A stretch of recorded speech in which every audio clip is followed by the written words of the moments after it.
Mas o que que é isso, guria? Tudo errado. Lia, eu tava na live com o pessoal aqui falando do meu dia hoje, que foi um dia de profunda raiva. Você É não tem mesmo? noção. O campo hoje, ele me fez sentir no corpo tudo, porque eu lancei a turma 6 da mentoria ontem e eu tive problemas com o PagSeguro na última turma. E eu passei horas com eles no telefone, fiz um reclame aqui, e eles me ligaram, foram super atenciosos, eles verificaram o problema. Qual que era o problema? As pessoas faziam a compra e eles cancelavam. Eu tive 8 cancelamentos de pessoas que não conseguiram se inscrever na minha mentoria.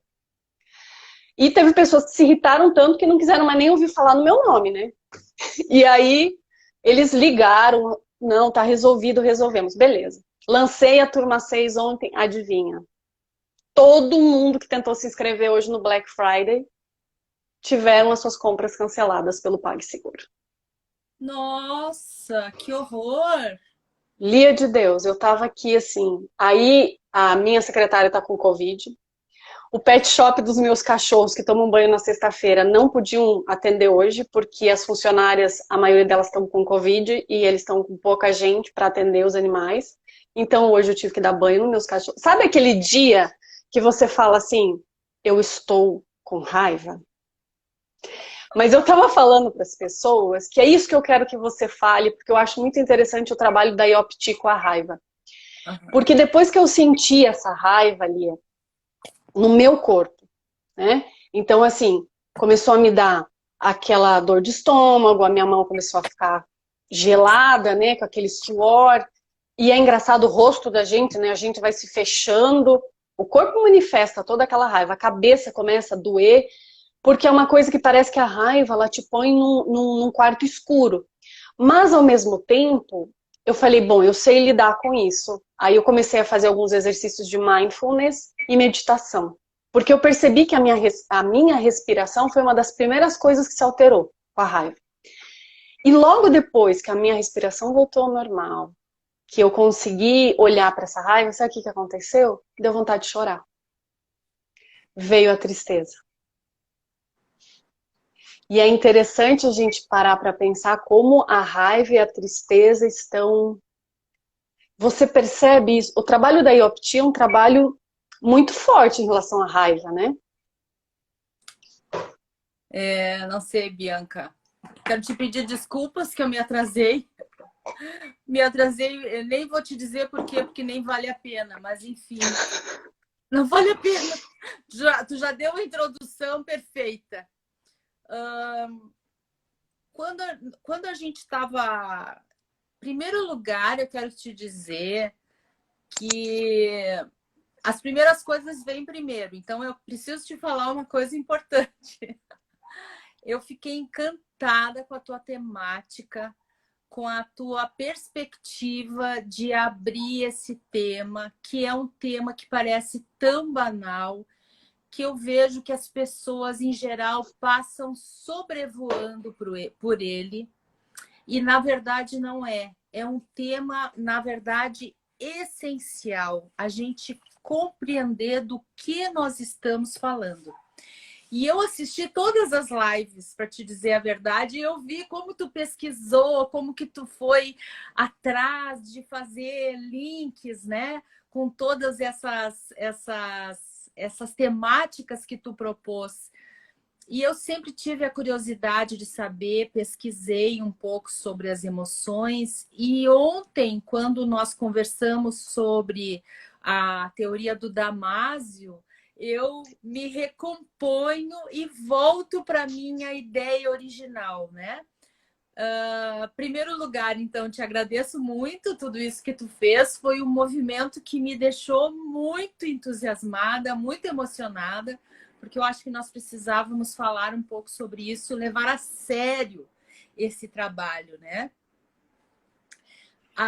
As emoções, elas são aquela reação biológica, né? Então, as reações biológicas, elas se dão nesse nível muito visceral, muito da defesa, muito da tentativa de sobrevivência, né?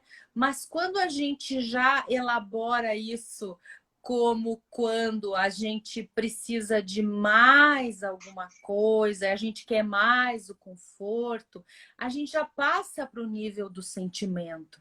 E aí eu acho que existe essas duas facetas, raiva, emoção e raiva, sentimento, né? Eu acho que aí a gente já começa a decodificar uma porção de coisas com essas lições do Damásio, né? Porque as emoções, elas estão amalgamadas com as nossas sensações corporais. E aí o professor diz uma coisa que é muito, elucida muito esse trabalho para nós. Primeiro lugar, as emoções. Quem não tem percepção das suas emoções já está com dificuldade de saber quem é, porque não consegue identificar qual que é a emoção que está trabalhando. Depois, no segundo movimento, os sentimentos. Bom, os sentimentos já são emoções elaboradas, já são emoções que elas não estão visceralmente ligadas. E aí a gente começa a fazer combinações, né, de raiva com nojo. E nessas combinações a gente vai descobrindo novas e novas e novas camadas de sentimentos que a gente vai nomeando.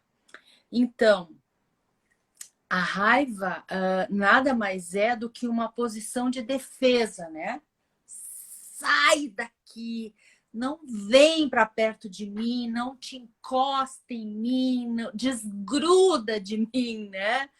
E quando ela é sentimento, eu acho que ela tá pincelada em muitas coisas. E aí, como tu diz, ela vai conectando.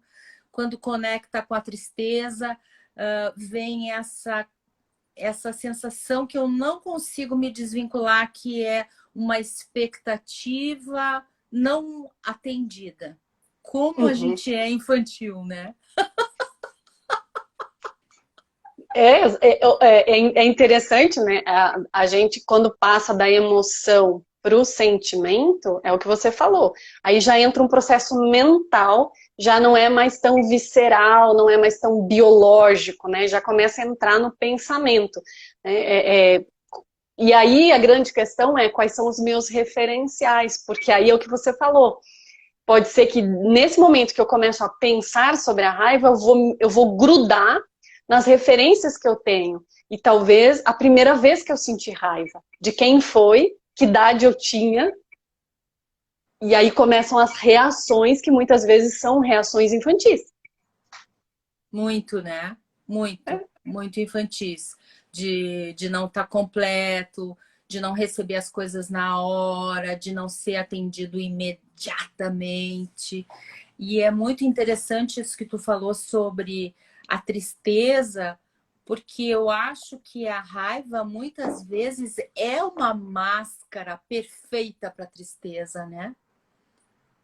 Em vez de tu te apresentar como vulnerável, como deficiente, como incapaz, ou como mesmo sem ação, tu te mostra raivosa, que é muito mais, digamos assim, te defende muito mais do que se tu tá triste. Porque se tu tá triste, tu vai só te afundando, né? E assim... E aí é que você falou, né? Quando eu tenho que mostrar a minha tristeza, eu mostro a minha própria vulnerabilidade. E às vezes, para esconder essa vulnerabilidade, dependendo da pessoa com quem eu tô nesse relacionamento onde a raiva surgiu, eu não quero mostrar minha vulnerabilidade, minha tristeza, não quero admitir isso, e aí eu entro na raiva. E eu quero quase que como vingança. Por exemplo, que eu vou falar, eu toda enrolada aqui, tentando resolver esse problema, fui tomar banho, E aí o telefone começou a tocar, meu telefone estava no closet, eu no banheiro, e ele tocava. E aí parava, daí ele tocava. E eu sabia que era o técnico de informática que está tentando resolver o problema para mim. E eu dentro do banho, tomando banho, Lia. Sabe quando parecia uma criança? Assim, tipo, meu Deus do céu, minha vida tá virada num caos. Gente, daí quando você se pega naquele, porque você olha pra tua postura corporal e você fala, meu Deus, que idade eu tenho? Não é? Mas é bastante distanciamento que tu teve para perceber isso, né? Eu, quando entro nesse túnel da raiva, eu não enxergo nada. Eu sou É que eu já assim, tinha feito o exercício do mindfulness, eu tava biologicamente, eu já tava tomada pela química da raiva e não é uma limpeza imediata. O mindfulness não é você fazer limpou, né? Então eu ainda dava umas caídas. Mas eu tomava consciência, de repente eu lá no banho, eu falava, Bianca, olha teu corpo, você tá parecendo uma criança birrenta. Né? E tipo, não quero, não quero, não quero. que coisa, né? Eu Não acho é. que a gente vai para esse lugar mesmo. Eu acho que a gente vai para esse lugar. E Mas aí, Lia, dá umas dicas aí. O que que as pessoas podem pensar sobre... Porque tem muita gente que a raiva é a sua emoção, né? predileta. E o que que isso fala sobre a pessoa, né? Tem Isso até uma fala. perguntinha aqui, ó. Lia, é essa obra O Mistério da Consciência do Corpo e das Emoções ao Conhecimento de Si, do Antônio Damasio? Toda a obra do Damásio é sobre isso, né? O Damásio é um grande neurocientista português e ele tem, eu não tenho certeza, mas ele tem a mesma quantidade de livros em inglês e em português. E ele Uhum. faz essa genealogia, digamos assim, essa origem. E tem o primeiro livro dele é O Erro de Descartes, onde ele fala sobre uma pessoa que sofre um acidente numa fábrica e nesse acidente a pessoa é varada por um ferro e ela começa a mudar a sua postura emocional. Ela se torna uma pessoa diferente. Ela se torna uma pessoa, digamos assim, fria, não consegue expressar emoções. E aí eles fazem um raio-x daquele crânio e eu acho que a partir daquilo existe muitas especulações sobre a área cerebral que corresponde a determinada capacidade da gente elaborar emoções e perceber, porque a empatia também está nesse aspecto das emoções. Uhum. Né? Então, Uhum. tu ter empatia pela outra pessoa, conseguir te colocar no lugar dela, também faz parte dessa capacidade cerebral. E aí eu assisti um TED muito instigante que falava sobre nós educarmos o nosso corpo para não interpretar aquelas reações como reações negativas. E eu achei aquilo tão legal e totalmente falso que eu fiquei assim, completamente apaixonada para olhar aquilo. Então ela diz assim, quando tu acorda de manhã e tu te sente mal, não pensa que uma coisa eu entendi que ela tem razão, assim, a gente tenta começar a justificar. Eu tô assim porque ontem eu chutei o pé da cadeira, daí meu pé tá doendo. E aí a gente arranja aquele universo de explicações incríveis, né? Eu acho que essa é a nossa maior habilidade, né? Achar essas Perfeito, não. justificativas. Aí hoje eu tava nessa raiva toda e aí, com essa situação, comecei a procurar justificativa. Isso está acontecendo na minha vida por causa desse Covid, porque eu tô aqui em casa, não tô no meu escritório, eu tenho uma estrutura para resolver, eu não tô Mais podendo sair de forte. casa. Então você começa a tentar justificar suas emoções, Uhum. e é engraçado que aí é o que você falou. Você tenta encontrar sentimentos, você está tentando interpretar, e parece que vai piorando. Porque daí fica Não, naquela espiral para dentro, eu acho, né? Aquela coisa de cada vez ficar mais olhando para aquilo, cada vez mais olhando para aquilo. A olha aí, raiva Lia, tem mais uma perguntinha. Fala da raiva no trauma abuso à luz da IOPT. no trauma do abuso. Ah, é uma raiva totalmente legítima, né? É uma raiva de quem tentou se defender e não conseguiu. É uma raiva de quem enfrentou aquele alto nível de estresse que a gente estuda. O que que é o trauma, né? O trauma é quando tu enfrenta uma situação que tu tem um altíssimo nível de estresse e que tu não consegue dar conta. Então aí ultrapassa o alto estresse e cai no trauma. E eu penso que no abuso e existe muito essa sensação de impotência, né? É como se a gente, de novo, justificando, achasse que a gente. Ai, mas eu devia ter feito isso, eu devia ter gritado, eu devia ter feito isso. E é tudo bobagem. Quando a gente consegue, eu penso que isso é muito importante, esse conhecimento que eu sei que tu tem. Quando a gente consegue dar para a vítima essa ideia de que ela não teria outra reação Outra possível. alternativa, é claro. Exato. Isso eu acho que deve ser apaziguador para quem está tentando buscar uma reparação legal, né, para o abuso. Porque não tem outra alternativa, é uma reatividade que tu tem na hora, tu não tem como controlar aquilo. E a questão do abuso, eu acho interessante que muitas pessoas fazem a conotação, a conexão do abuso com algo, abuso físico, né, sexual. Mas o abuso, se a gente parar para pensar, quando nós somos abusados pelas pessoas, quando as pessoas elas não cumprem as suas obrigações com a gente, ou quando elas tomam demais, também é uma forma de abuso. E como que eu reajo? Se a gente parar para pensar, na nossa vida hoje, né, Lia, a gente nos permite ser abusado em muitas circunstâncias e não reage. Não reage, porque assim, você guarda aquela raiva para você, quando na verdade você deveria dizer assim, olha, isso que você fez não tá certo. E aí o duro que quando você reage, às vezes você reage de uma forma violenta. Então isso também é uma coisa que às vezes eu fico me perguntando quando a raiva se transforma em violência, em agressividade. O que que ela quer contar? O que que essa raiva quer falar? Ela, Quando ela se manifesta fisicamente, né? pois é, tu vê que interessante, né? A minha visão do mundo é que as pessoas não toleram sentir raiva e elas já vão botando para fora. Porque eu acho o mundo muito violento, principalmente aqui na minha cidade. Bom, Porto Alegre agora entrou no mapa, né? Porto Ah, Alegre tá, sim, entrou no por mapa causa do mercado, né? por causa do Carrefour. E antes disso, a gente já falava como é educado e elegante o trânsito em São Paulo e como é selvagem o trânsito em Porto Alegre, porque ninguém pode passar na frente do gaúcho. Ele não permite que ninguém passe na frente no trânsito. Lia, tu E ele falou um fica negócio. furioso. É Menina, tu impressionante. falou um negócio. Meu marido morou 1 ano e meio em Porto Alegre, sabe? A gente era noivo. E teve uma situação que em Porto Alegre eu vivenciei, que um cara cortou a nossa frente e o meu marido, ele simplesmente deu um buzinaço, acelerou, chegou perto do cara e falou assim, tipo, tá louco? Né? Menina, ele não sacou uma arma e apontou pra gente? Isso é coisa de gaúcho. Uhum. Sério?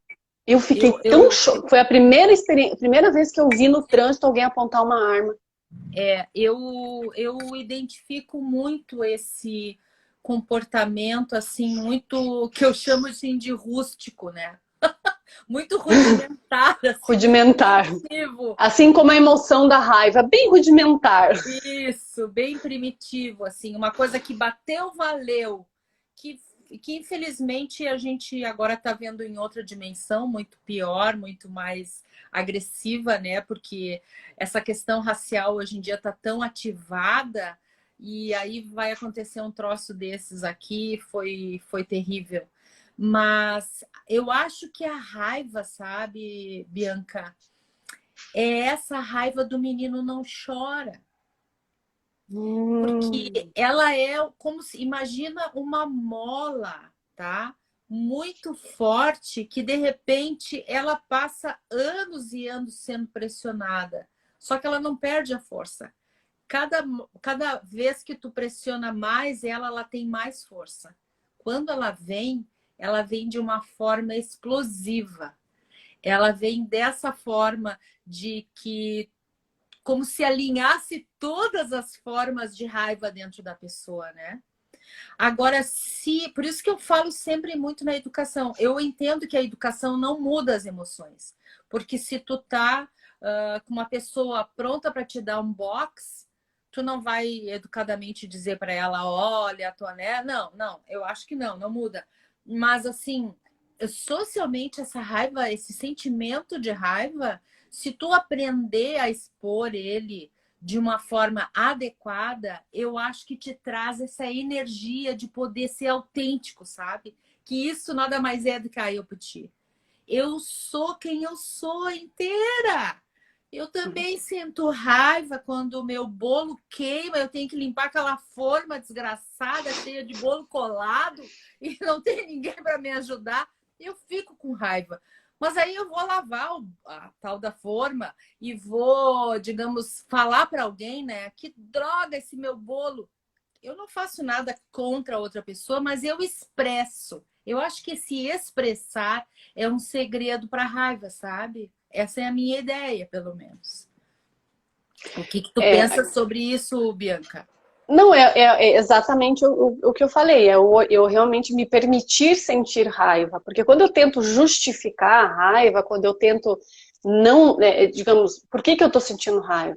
Eu não posso sentir raiva, não faz sentido eu sentir raiva. Quando eu começo a impedir que essa emoção tão primitiva, que faz parte, é importante, não tenha o seu lugar, fica pior.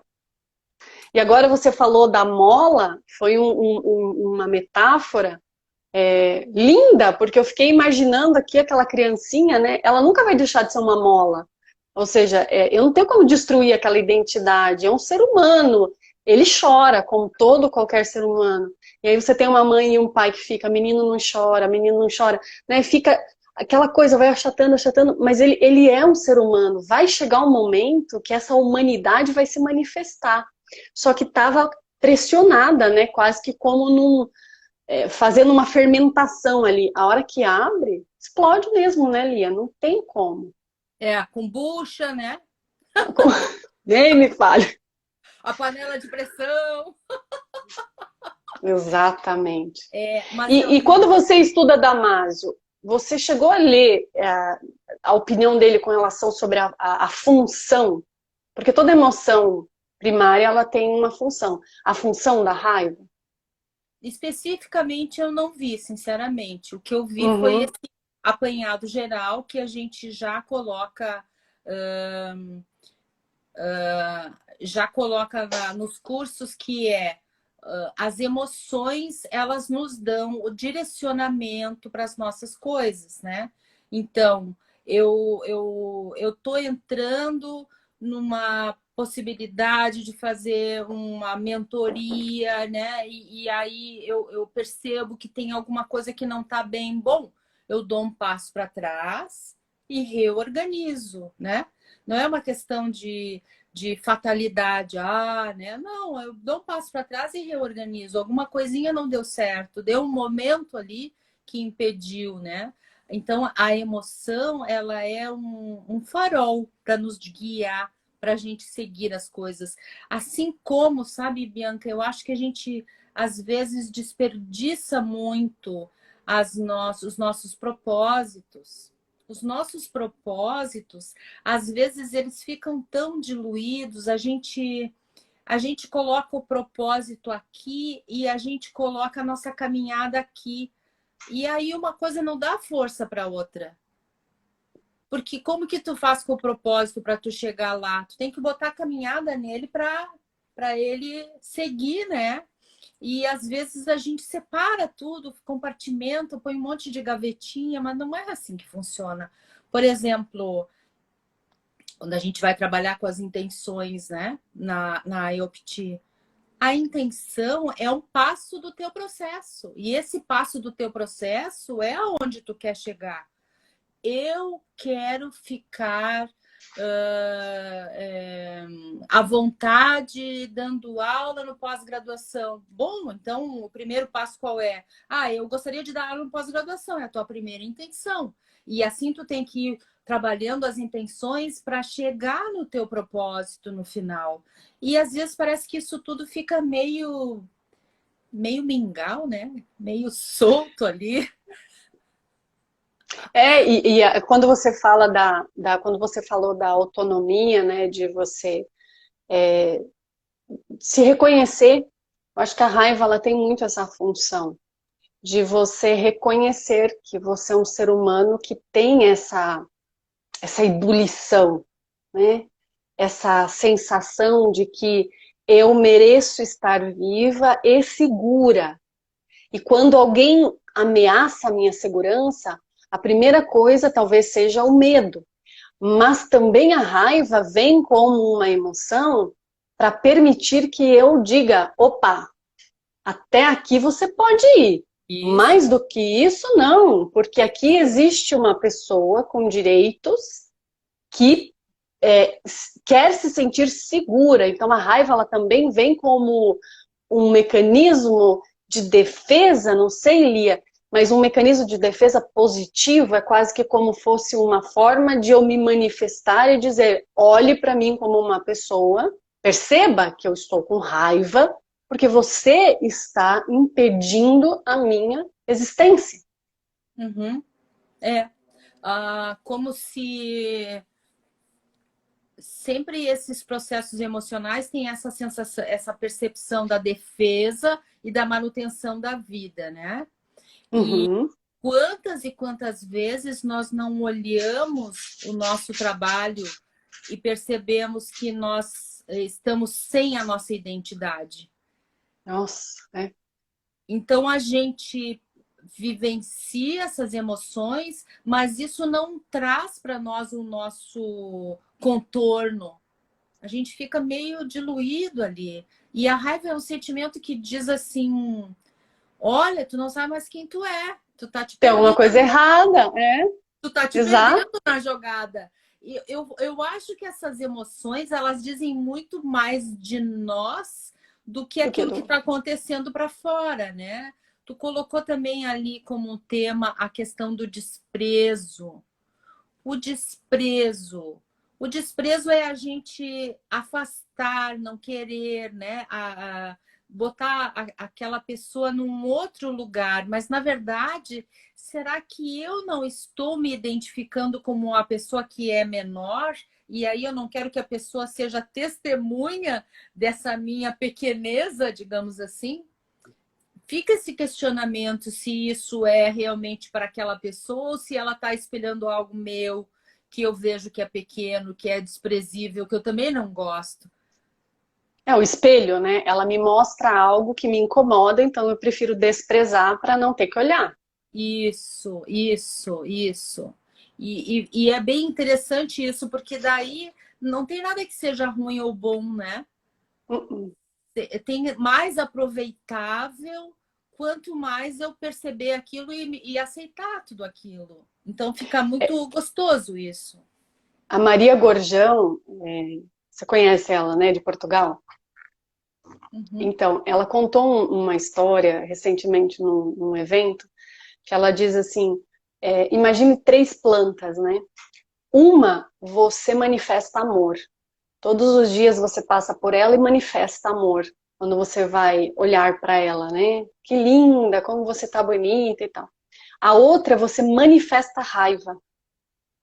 E você diz para ela assim, nossa, mas você é feia, né? Ou que plantinha feia, e bababá. E a terceira, você despreza. Você não manifesta nem amor e nem raiva. A única que morre é a terceira.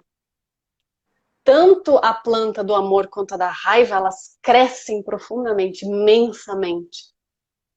Então eu achei interessante essa história ela contar e eu comecei a pensar. Ela não fala exatamente ela fala em desprezo, mas tipo, você ignorar, né?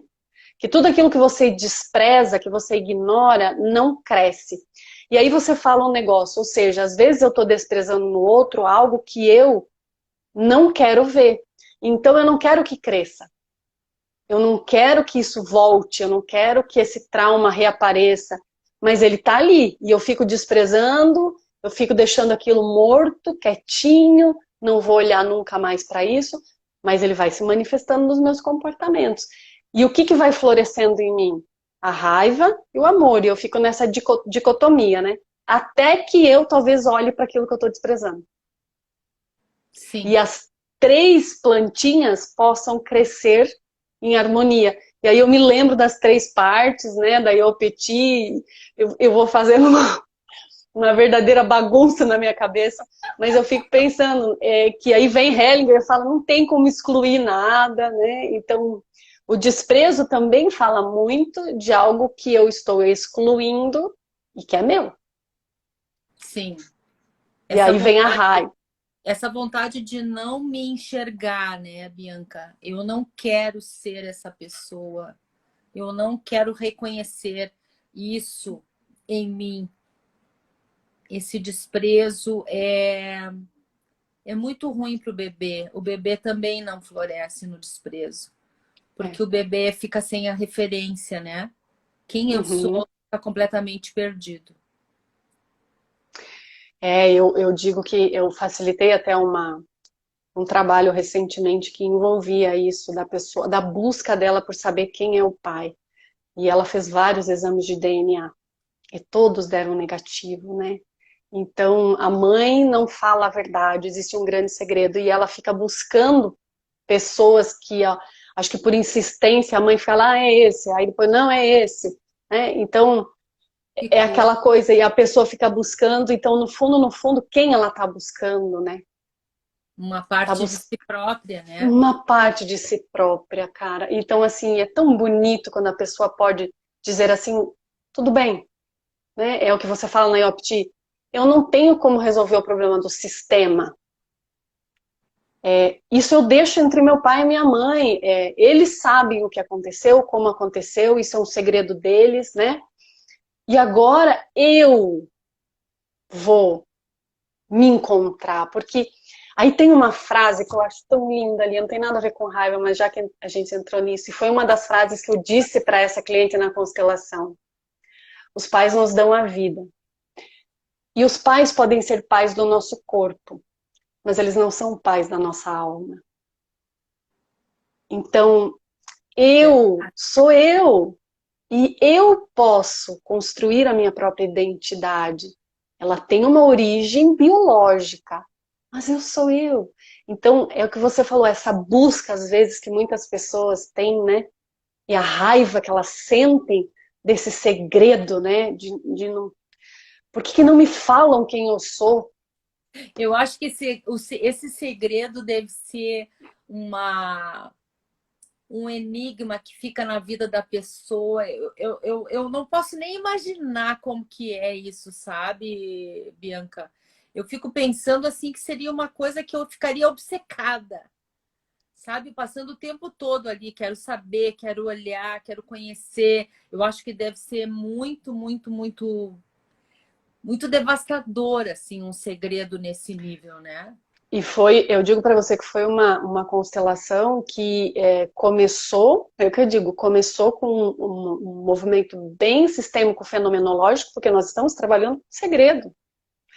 As pessoas precisam entender que uma constelação, eu não tenho, o seu pai é o fulano, entendeu? Não vai aparecer. Não.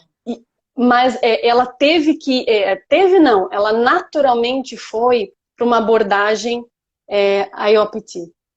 Porque ali a única forma de poder fazer essa cliente seguir a vida dela ela olhar para essa própria autonomia e encontrar esse eu saudável dela para ela seguir a vida, porque eu tenho histórias de processos como advogada ali, de investigação de paternidade pós-mortem tardia, que o pai e a mãe só contaram a verdade no leito de morte, né? Eu tenho um cliente meu que aos 40 e poucos anos, no leito de morte, a mãe disse, o seu pai não é o seu pai, seu pai é o fulano.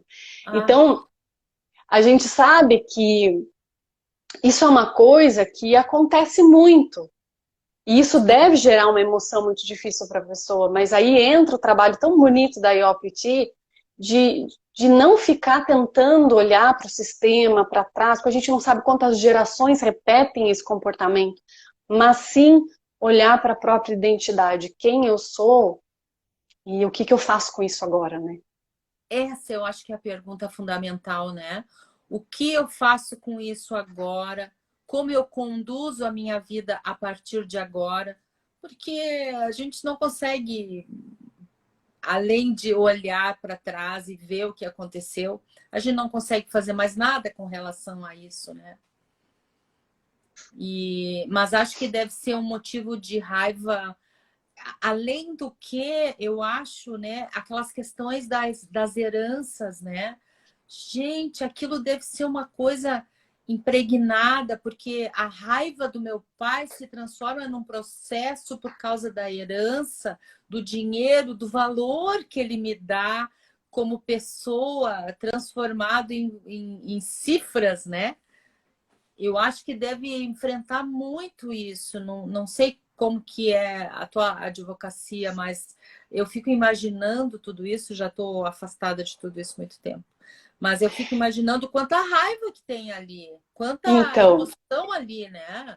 tem até umas alunas minhas aqui que eu tô vendo na live, elas participaram de uma constelação que eu facilitei dentro da mentoria de uma cliente minha, da área jurídica, que eu propus para ela olhar para o processo, porque ela disse: eu não aguento mais.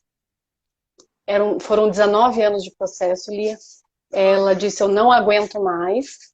E eu falei: você quer olhar para isso de uma outra forma? Você veja, eu respeitei os 19 anos de processo como advogada, porque eu fui fazendo pequenos movimentos e eu percebia uma não autorização dela, na postura dela, do sistema dela, de não fazer qualquer movimento sistêmico, de eu apenas ficar no meu lugar de advogada. E assim eu fiquei, até que chegou o momento, ela disse: eu não aguento mais.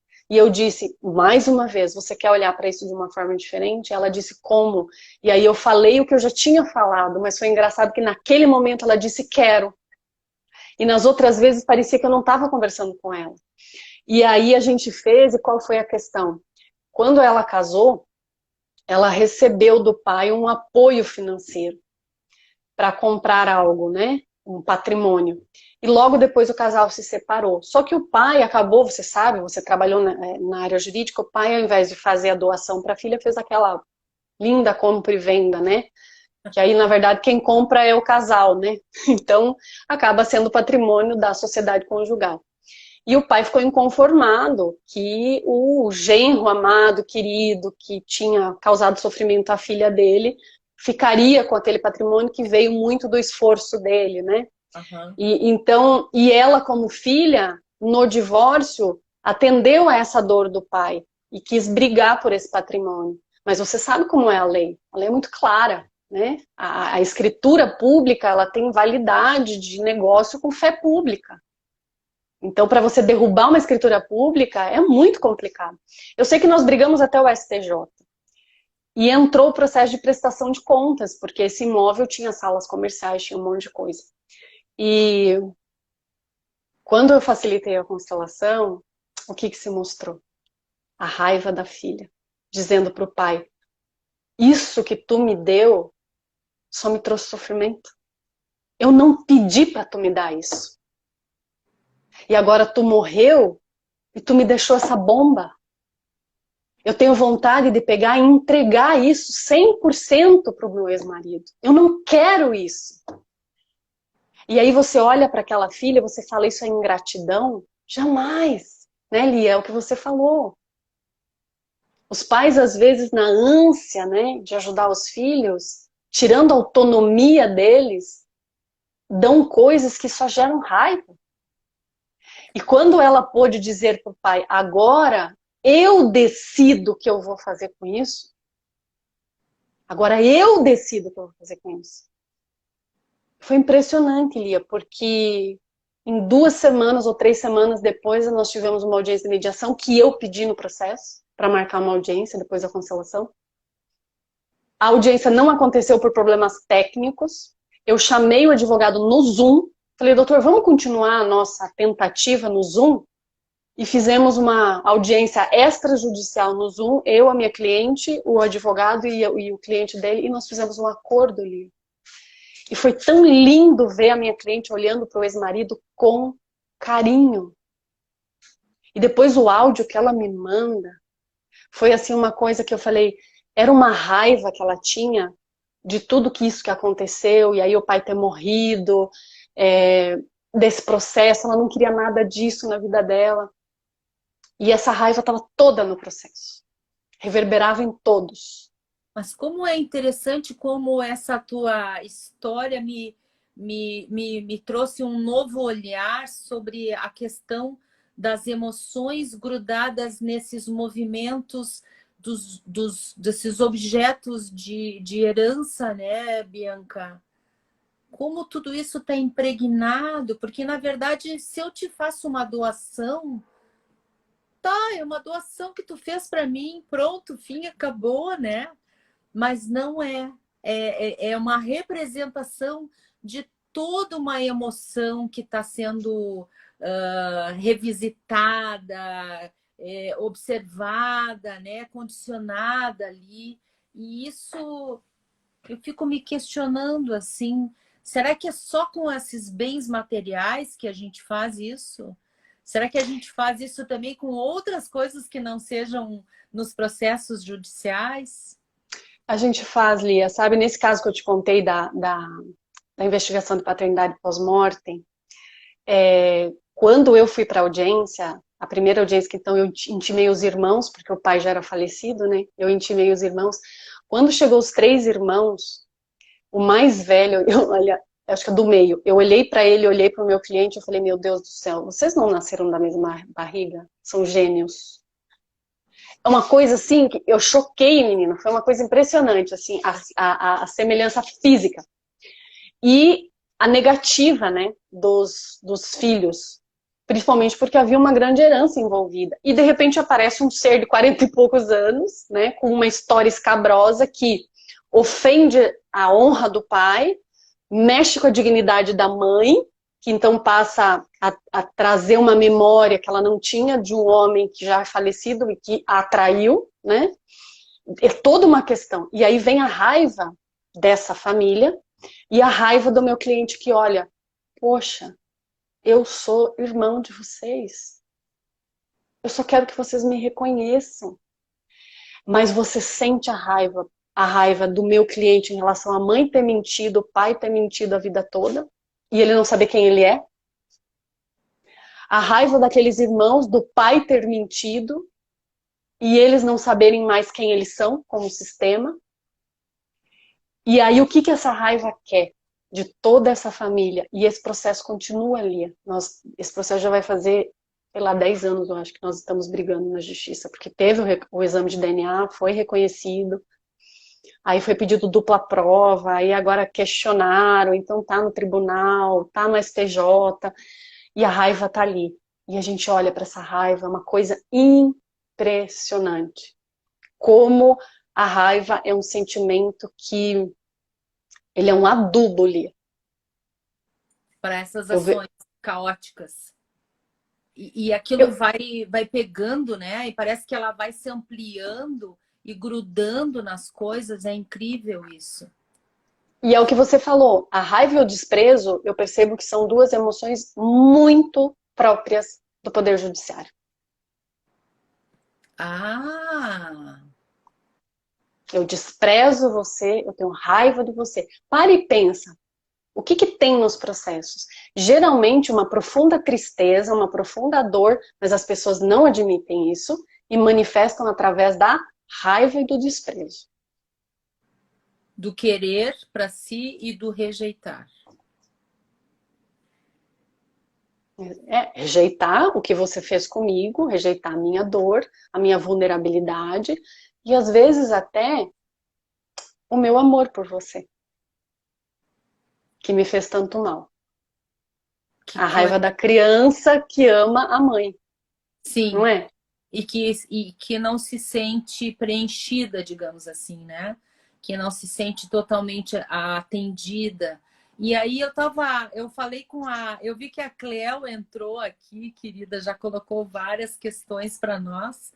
E eu estava falando hoje de manhã com a Nathalie. Fiquei horas falando com a Nathalie, a gente fez um encontro, nós duas, e a gente estava questionando a questão coletiva, né, dessas emoções.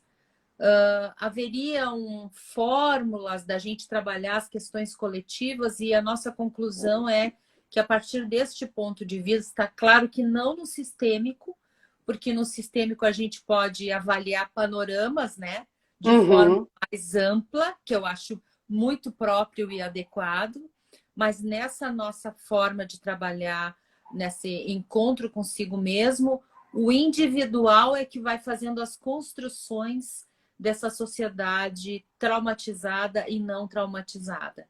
Então a gente chegou à conclusão assim que ela disse para mim, como sempre me dissem, né? O Brasil é rei da cesariana. Começa por ali o problema. Eu disse para ela sim, e depois segue, porque as pessoas precisam trabalhar e deixar aquela criança desde muito cedo já com a vizinha, com a amiga, né? Para que lindinha, para que elas consigam trabalhar e colocar comida na mesa.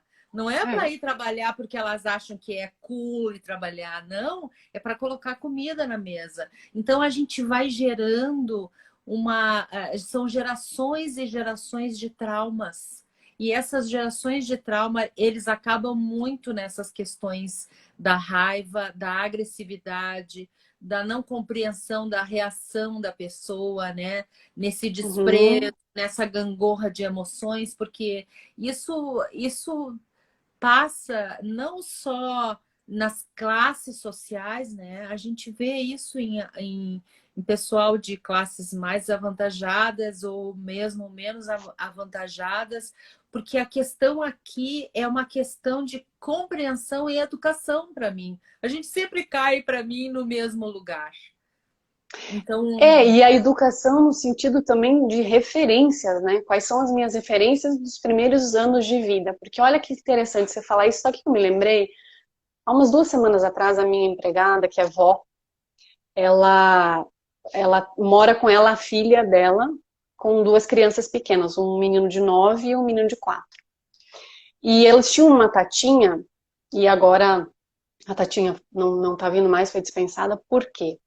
Eles descobriram que a tatinha estava chantageando, fazendo pressão psicológica no mais velho. Porque ela queria dormir à tarde, ela queria comer pipoca. Então, às vezes, ela fazia o menino de 9 ir na mercearia comprar pipoca, porque ela queria comer pipoca. Fazia o mais novinho dormir para ela poder dormir no sofá, e aí o mais velho tinha que dormir também. E o menino sempre quieto. E ele começou a manifestar uns comportamentos estranhos, até que um dia um tio, que eu acho que é padrinho, teve uma conversa mais aberta com ele, e aí ele manifestou a raiva dele e o desprezo em relação a essa tatinha, que toda vez que perguntavam para ele, mas você gosta da tatinha? Ah, ela é ótima. Porque ele estava sendo... como é que a gente usa a palavra? Ele estava sendo ameaçado, né? Ameaçado. Eles não sabem qual foi a conversa que ela passou para ele não contar o que estava acontecendo. Isso ele não falou. Então, também a gente vê, né, quantas crianças às vezes são abusadas e elas desprezam o abusador, mas não manifestam esse desprezo por algum motivo. E aí, quando ficam adultos, né, Lia, quando tem dificuldade de se permitir viver a própria vida, ter autonomia, se permite ser abusado por muitas pessoas, porque não tem a capacidade de desprezar quem lhe faz mal, de manifestar essa raiva. Porque lá, quando era criança, houve um momento que ela disse, tudo bem, podem abusar de mim, não tem problema, né? Tô aqui, eu não desprezo ninguém, peace of love, né? Amo todo mundo. E aí, quando eu olho as pessoas muito namastê, muito gratidão, eu fico me perguntando assim, cadê a raiva dessa pessoa? Lindo isso, Bianca. Nossa, lindo demais. essas pessoas super, super, super namastê, realmente é um pezinho na frente, outro pezinho atrás. Qual é o volume da mola? Eu acho que é o, né, Qual é o da volume? mola que está Pronto. lá sendo Lia, presa. criamos um chavão. Pessoas muito namastê têm uma molinha muito achatada. É. E essa história do menino também me levou para essa circunstância de que o vínculo da mãe e do pai é o vínculo que deveria ser mais preservado, né? Por que que essa criança não conseguiu contar para a mãe e para o pai o que estava acontecendo com essa tatinha? Porque tinha algum detalhe ali no vínculo que ele não era totalmente amalgamado, né? Talvez até por essa falta de tempo que a pessoa tinha de ficar tanto tempo assim com a criança para conseguir tirar dela essa questão, né? E claro que naquele momento ela era vulnerável, não tinha condições de fazer esse confronto, e não tendo esse vínculo mais estreito, isso carrega para ela uma sensação de impotência muito grande que vai contaminando muitas relações abusivas, né? Depois o abuso passa a ser uma coisa quase uma normose ali, né? Olha o que a Eliane escreveu. Eu tive um cliente que era budista, bem graduado no budismo. No divórcio, ele cuspiu no rosto da mulher diante do filho. Namastê, senhor! A mola dele tava feia, tava muito Eu, forçada. é o que eu falo. Eu brinco, inclusive, com as pessoas. Teve um período da minha vida ali que eu entrei nessa fase do Peace of Love, sabe? Que eu acho que quando você começa a estudar as constelações, você começa a perceber que existe um caminho de consciência, de evolução, e aí você quer abraçar esse caminho quase que como atropelando todas as emoções primárias, dizendo assim, nunca mais vou sentir raiva, nunca mais vou sentir ódio de ninguém, nem desprezo, nem nojo, eu amo até as baratas, né? Tudo pertence, né? Você fala, tudo faz parte. Que eu tava assim, eu ia para as audiências e quando às vezes um juiz era grosseiro e tinha alguns magistrados que tem, é da personalidade, também fala algo, né, Lia? Eu ficava fazendo pono e eu ficava assim, sinto muito, por favor, te amo. Internamente, quando eu sentia que eu tinha vontade de ser grosseira na audiência, mas tinha um momento que eu me perdia, que era assim, eu sinto muito, por favor, me perdoe, te amo, eu sinto muito, caralho, vá pra... Então eu digo, eu acho que a pessoa chega um momento, como a Eliana falou, né? A pessoa toda budista, vai vir uma hora, essa molinha vai... Soltar. Porque isso é humano, não é? Sim, essa que é a forma da gente ser humano. A gente tem esse arco-íris, né, de emoções e a gente precisa viver isso, não tem como. Exato. Não tem como ser diferente. Ah, mas olha, é muito engraçado esse o namastê que cuspiu na criatura. Não é? E é engraçado também, a gente tem visto, a gente não estou aqui para falar se é verdade ou mentira ou não. Não estamos aqui para fazer julgamentos, mas você percebeu quantos profissionais na área de cura espiritual estão sendo acusados de abusos? Não é estranho, né? Ali entra a vítima e o perpetrador, né? Então, essa dinâmica. E quando explodiu os últimos casos, que explodiram, inclusive, de pessoas que eu seguia, que eu tinha livros, que eu acompanhava, eu fiquei me perguntando para onde para onde olham essas pessoas, né? Com tanta capacidade de internalizar, de ajudar as pessoas a internalizarem, a entrarem no estado de presença, e de repente a molinha sobe e elas são capazes não só de cuspir na cara da ex-mulher, mas de fazer coisa muito pior. Que engraçado, né? Será que é porque justamente esse trabalho de meditação, esse trabalho de espiritual não é uma forma de eu ficar achatando a minha própria raiva e de repente ela... Tu sabe que enquanto tu falava, eu ficava pensando assim numa musculação, sabe?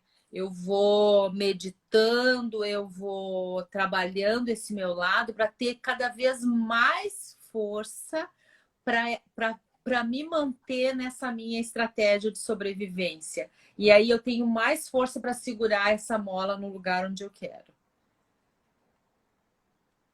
Porque essa fluidez é que é o saudável, né? Tu entrar e sair dos estados, tu poder fazer esse jogo de cintura, de sentir raiva e daqui a pouquinho sair. Porque quando a gente tem essa casca muito endurecida, né? De que tudo tem que entrar nas caixinhas, é difícil de sentir as coisas, porque não tá na caixinha, né? Não é uma boa caixinha, digamos assim. Mas quando tu pode ser flexível, tu pode observar que até mesmo como a Rosa Maria falou pra gente ontem, como tu entra nas coisas e tu sai rapidamente. Porque tu não estaciona o teu carro ali, né? Tu entra naquele bequinho, dá uma voltinha e sai. Ok, vivenciou aquilo e já saiu. Mas quando a gente está com isso muito ainda primitivo, a gente vai se agarrando, né? Vai se agarrando e vai vivenciando aquilo de uma forma meio permanente, digamos assim, né? E aí você fala, né, dessa sua capacidade, então veja, né, as emoções estão aqui, né, no nosso cérebro reptiliano, mas eu ter essa capacidade de entender que eu posso processar essa emoção, entender os meus sentimentos, e aí depois eu posso pensar, porque eu sou um ser pensante, né? Um cachorro, quando ele tá com raiva, você vai atiçar ele, ele não tem essa parte aqui capaz de pensar, opa, mas é meu dono, eu gosto dele. Não, se ele tiver bravo, eu vejo a minha cachorra tá com 16 anos, ela é velha, ela tá cega, surda, então ela, hoje eu percebo assim, inclusive hoje eu tive que dar banho nela, porque deu problema lá no pet. E você imagina dar banho num cachorro velho de 16 anos, cego, É, surdo e cheio de artrite, né? Tudo é it nele. E tadinho. o mecanismo de defesa, essas emoções primárias se manifestam de uma forma tão biológica, porque assim, a minha vida está se esvaindo. Então eu só tenho as minhas emoções para me proteger. E eu acho engraçado que conforme ela tomava susto no banho, porque ela, poxa, não está enxergando. E eu pegava, de repente, numa coisinha que doía, o que ela fazia? Ah, tentava me morder. Tadinho. Porque não tem a capacidade de pensar, é minha dona, eu estou segura, eu estou na minha casa tomando um banho, quem está me banhando é a minha mamãe. Ele não consegue, então só fica com aquela emoção biológica. Agora nós não. Eu posso sentir raiva, mas eu posso pensar sobre a raiva. E tá tudo bem. Começar a ter esse outro processo. Mas se eu não sentir a raiva, se eu não faço esse processo, e aí o que acontece?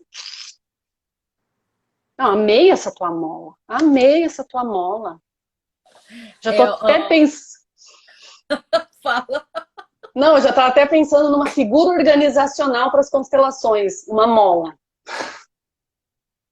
Tu sabe que essa regulação das crianças, quem faz é a mãe. Daí, Sério. aí a gente nota que essa bichinha é importante.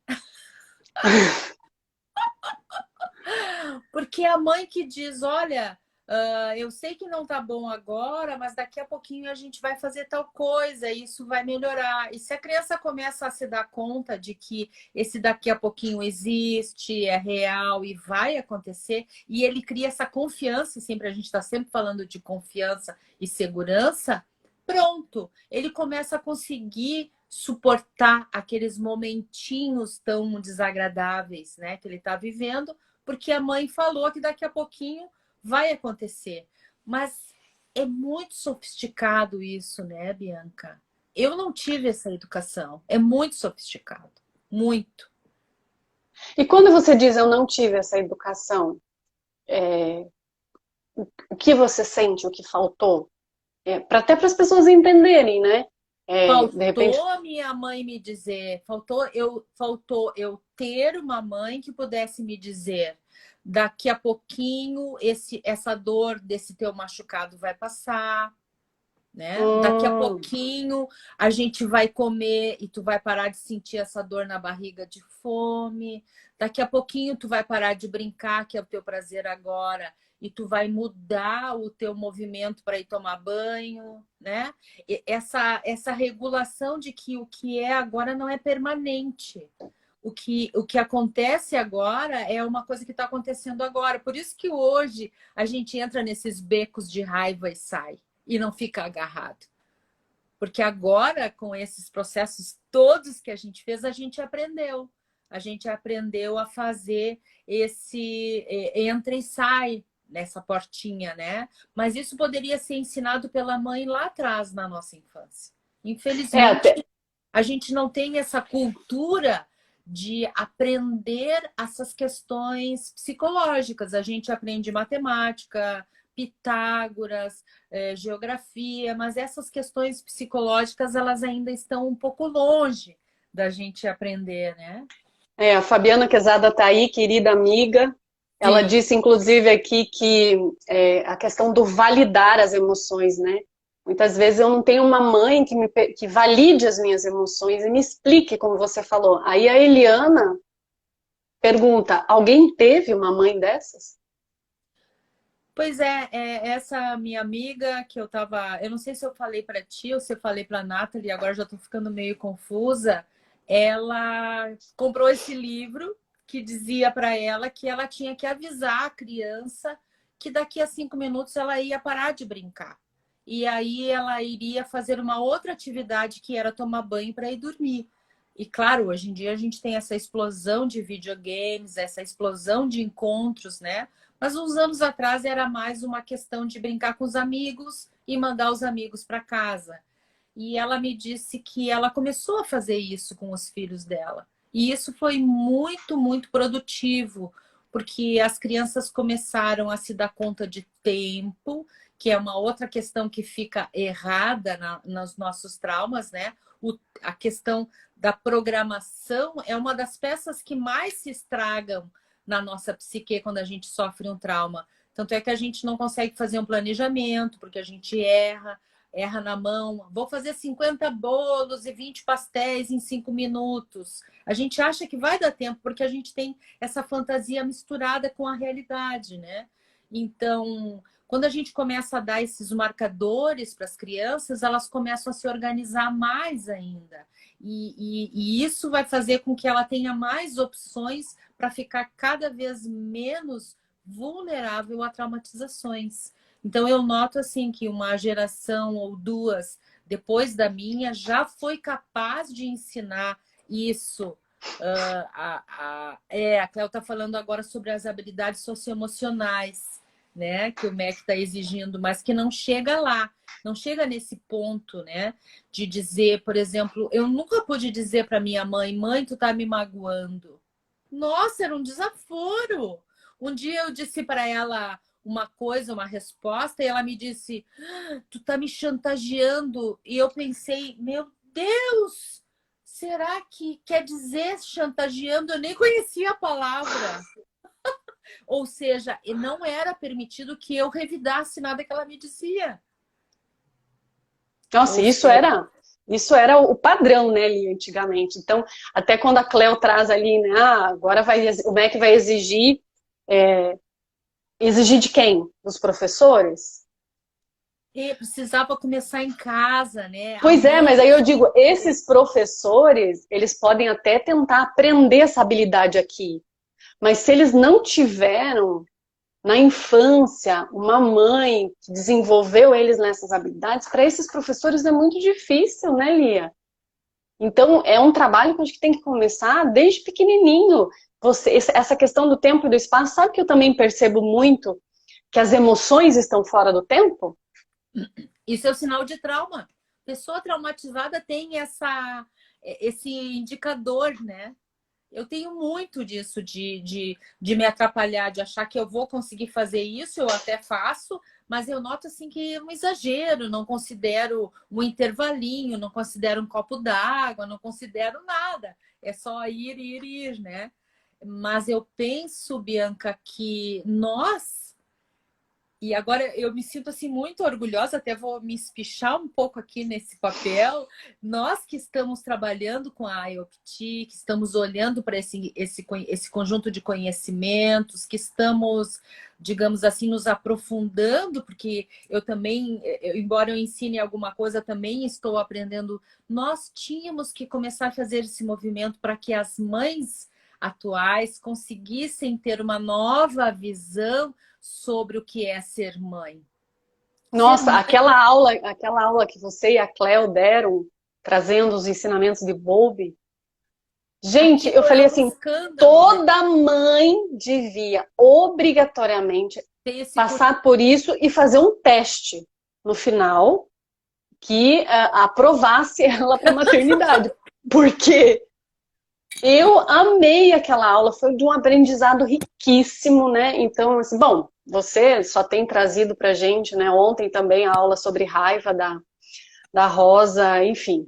É como você falou, a gente sabe algumas coisas, mas a gente tem muito para aprender ainda sobre si mesmo, né? Sobre as emoções, como nós lidamos com ela e em relação a que nós lidamos desse jeito com as emoções, né? Agora até as pessoas estão trazendo aqui que você trouxe o negócio da sua mãe.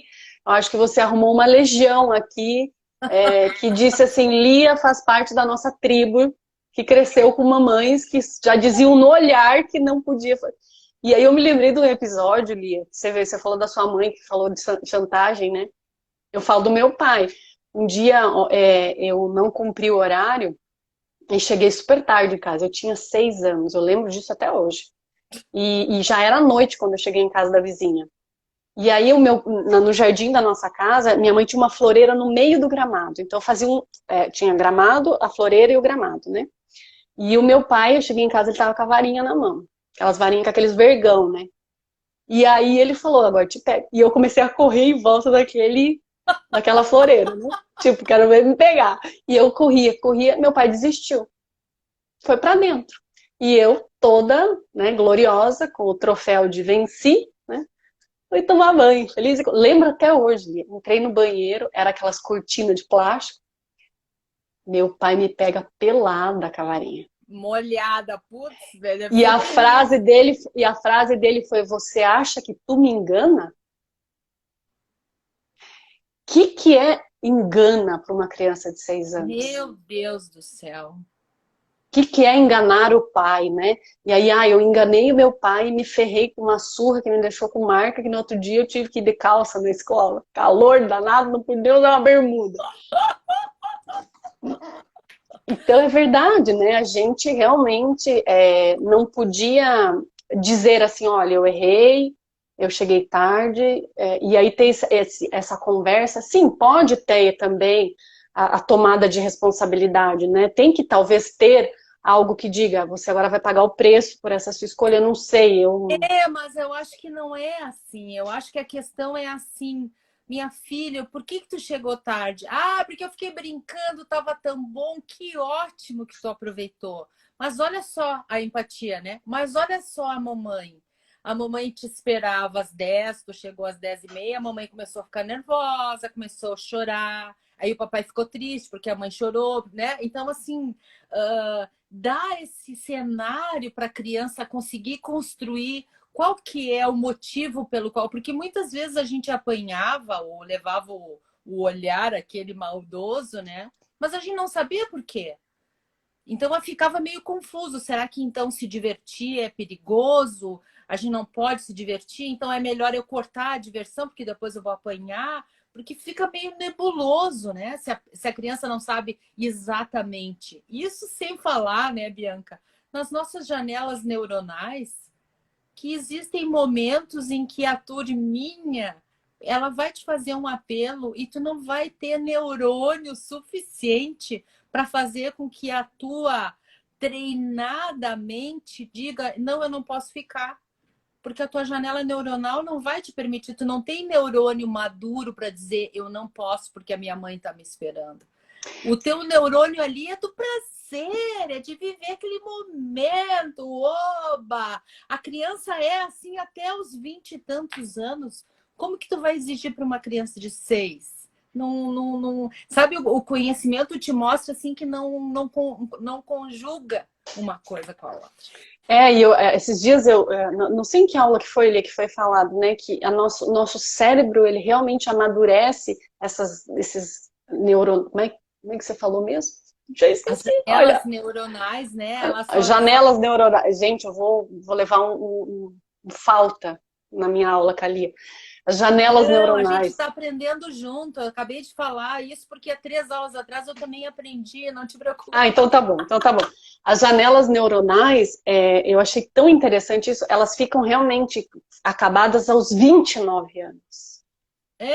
Foi uma coisa que a Cleo, a nossa querida professora Cleo, que é uma pessoa que desenvolve esse olhar biológico sobre nós, já Uhum. tinha nos falado. A gente não é maduro. E por isso que a gente é tão carente, né? Porque pensa, um bebezinho de 3 até 4 quilos numa mãe bípede, nossa, não tem como segurar aquele rojão, né? Imagina se nós tivéssemos que nascer com maduros, 29 anos, dentro da barriga de uma criatura, coitada, era um parasita. E aí isso foi um aprendizado tão lindo para mim, de que não se trata apenas de você querer que o seu filho aprenda e você se dedique para ele aprender. Você pode ir lá pegar Montessori, pode pegar o que você quiser. Ele não tem estrutura biológica. Eu achei Olha, isso. fantástico. A Cléo está nos dando a dica, ó. Aos 25 anos, a conclusão do Do córtex córtex pré-frontal. aqui, quando essa partezinha tá prontinha. Bom, agora tu pode. E a gente casa antes disso, a gente tem filho antes disso. Escolhe a profissão. Isso, E aí exatamente. você para pensar, a gente escolhe a profissão, o pré-frontal não está totalmente formado. Então, quando a gente nasce, a gente tem o límbico, aliás, o cérebro reptiliano aqui, né? Que tem essas emoções. Eu choro, eu mostro raiva, eu mostro tristeza. Para mim, a sobrevivência. Mãe, eu preciso de leite. Mãe, eu preciso de carinho. Mãe, então vem só aquelas emoções. Aí depois vem aqui, mas essa parte que pensa, que realmente ela está pronta para olhar para a própria identidade, para os próprios propósitos, tudo, só fica pronta aos 25 anos, e como tu falou, então tá errado eu pensar nessa cobrança social de que aos 25 anos, se eu não casei, não tive filhos e não tenho uma profissão, eu tô velha. Gente, se eu penso assim, que o meu maior medo quando eu tinha 15, 16 anos é falar assim, meu Deus, eu não posso ficar pra titia igual aquela minha prima que tem 25 anos e não casou. Nada. Que bom, né? Que ela tem 25 anos e ainda não escolheu errado. Mas aí é muito legal que a gente possa fazer essa observação de que antigamente as pessoas morriam de tristeza, né, Bianca? As pessoas morriam de tristeza, se afastavam dos pais e aí ficavam naquela coisa e acabavam até morrendo. E como esse conhecimento agora nos dá essa posição, essa firmeza, né? Uma criança de 6 anos não pode ser castigada por coisas que aconteceu com a turminha. Infelizmente, essa é a realidade. A gente tem que viver com isso. A gente tem que viver com isso. Pois é, por isso que Hellinger, né, que foi para um seminário aos 9 anos, né? Judiaria. Veja, judiaria, né? Só conseguiu se resolver com a mãe quase no final da vida. E é por isso que também trouxe o seu próprio conhecimento para nos ensinar, porque realmente, né, essas experiências como a sua também foram experiências que te trouxeram até aqui, a raiva, né, te impulsionaram como alguém colocou ali. Então, para isso serve também essas emoções, as funções delas, né, de nos empurrar, quando eu posso olhar para elas, nos empurrar para o mais, para que a gente possa evoluir, o nosso pré-frontal fique mais organizado, e as próximas gerações, quem sabe, né, Lia, tenham a oportunidade de ter mães melhores, pais melhores, educadores melhores. Acho que esse é o grande trabalho dos profissionais como nós, né, das constelações, da IOPT. Isso, perfeito isso, Bianca. Porque a raiva é uma emoção que ela gera muita ação, né? Ela desenvolve coisas, ela faz a gente fazer coisas. E eu acho que a gente está num momento maravilhoso, porque a gente está conseguindo distribuir um pouco desse pensamento para as pessoas, para quem sabe, né? A gente provocar para que a gente olhe para as crianças nas novas gerações, as novas mamães, né? Tenham mais essa capacidade de fazer essas regulações neurológicas, então, assim, precocemente, né? Coisas que a gente não teve. Exatamente. Então é isso, minha amiga, 19h56, já passamos um pouquinho até de 1 hora, e acho que foi maravilhoso, foi tudo certo, muito Foi obrigada. fantástico. Eu te peço Ah, desculpas mais uma vez, eu entrei super atrasada, mas é sempre uma satisfação. E essa tua proposta eu achei ela demais, demais, demais mesmo. Parabéns, Bianca. Adorei obrigada. falar sobre todas Eu que essas agradeço. questões. Bom, fiquei feliz que Tantas... a Fabiana, você, o pessoal tenha Exatamente. aceitado, tenha topado falar sobre isso, e agora as lives ficam lá registradas no IGTV, eu estou colocando no meu YouTube também, podem compartilhar, porque é uma coisa que vai ficar para quem quiser assistir, ver, né? É tão gostoso falar sobre isso, e sabe que agora a minha raiva já até passou? Tá tudo certo, nós conseguimos fazer o nosso pré-frontal trabalhar, E botou tudo no seu ritmo, no seu lugar. isso Muito aí. bom. Muito Tá bom. muito linda a proposta. Quer falar um pouquinho sobre a tua turma da IOPT? Se tem alguma novidade? Está abrindo Ah, inscrições? as novidades são as seguintes: nós estamos com um grupo de 15 alunos aguardando a próxima turma da IOPT e temos uma turminha que já está fazendo as práticas 3, que em seguida já vão se jogar a começar a fazer constelações, encontros consigo mesmo, né, na verdade. E isso tudo vai nos levar, eu acho que é um fechamento de ciclo, ou seja, a gente consegue iniciar os estudos teóricos, passar pelos estudos práticos e lá na ponta a gente já consegue ter profissionais já entrando no mercado com capacidade para fazer os trabalhos. Isso vai ser, para mim, um grande orgulho, sabe, Bianca? Um grande orgulho. Com certeza, e um É orgulho que sempre você merece tomar. E é sempre uma felicidade ter pessoas assim como tu, que a gente pode discutir, avançar temas e ver coisas e sempre crescer junto. Isso é muito bom, muito bom. Adoro a tua parceria. Eu também. Foi um ano de, apesar da pandemia, foi um ano de oportunidades. E É, eu sou grata também pela raiva, pela tristeza e por todas essas emoções que esse Covid fez a gente sentir, porque de alguma forma nós avançamos. E isso é muito bom. muito. Aham, avançamos muito, isso mesmo. Muito obrigada, Bianca. Beijo, gente. Obrigada pela companhia. Sexta-feira, né? Fim de semana não é fácil. E que, e que tenha de alguma forma contribuído para que cada um possa olhar para sua própria raiva e não abafar ela. Não se esqueçam dessa imagem da molinha, né? E também não se esqueçam que muito namastê também não é Não bom. pega bem mais, já Não não pega. pega bem mais. Beijo, gente. Beijo, Bianca. Até Obrigada pelo mais. convite. Estou olhando aqui as mensagens.